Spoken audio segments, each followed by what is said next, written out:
Behind the bright lights of the Las Vegas Strip, in the shadows of hotel casinos known around the world, women and children are traded in the most heinous of crimes. How young do you have? Well, I don't have nothing younger than 14.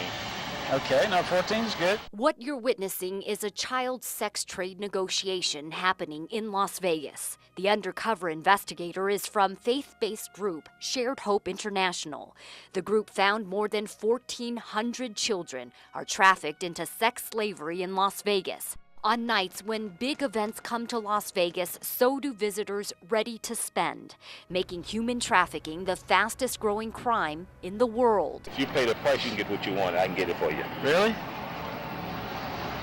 Now, if you want something really young, that 200 it just costs a little more than that. Sure. We're talking about human trafficking. What is it?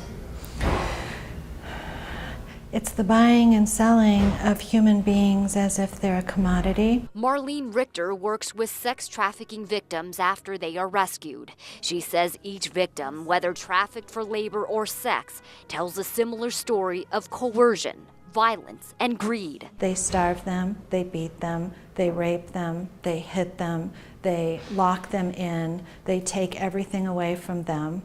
And say, now you are going to do this, or I'm going to kill you, or I'm going to kill your family. And the threat stays with victims throughout their lifetimes, which is why Richter only agreed to do this interview if we kept her shelter location confidential. You were very, very hesitant to even do this interview. Yes.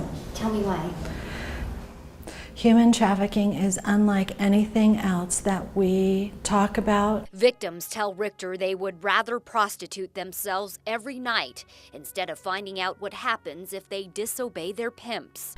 It looks like they are initiating it, participating in it, and have full choice. Truth is, in many cases, it's the victims who are arrested, not their pimps. FBI Special Agent Joe Dickey. There's a lot of fear, there's a lot of coercion involved that the traffickers put on these people. What type of person does this? I think to force someone into what is in effect slavery has to be one of the lowest of the low things that you can do. Last year, the FBI, working together with Las Vegas Metro, rescued more than 150 trafficked juveniles in Clark County.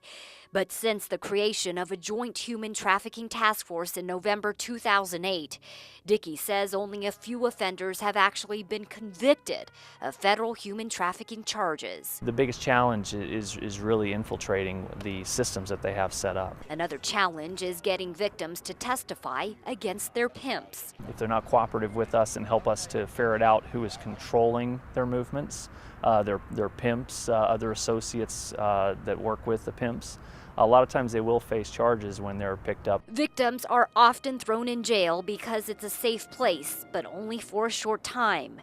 Without their testimony, they are back at the mercy of their pimps within days, sometimes on the very same night. On any given night, is there ever a shortage of customers willing to buy these victims? I wish there was, but no, not yet.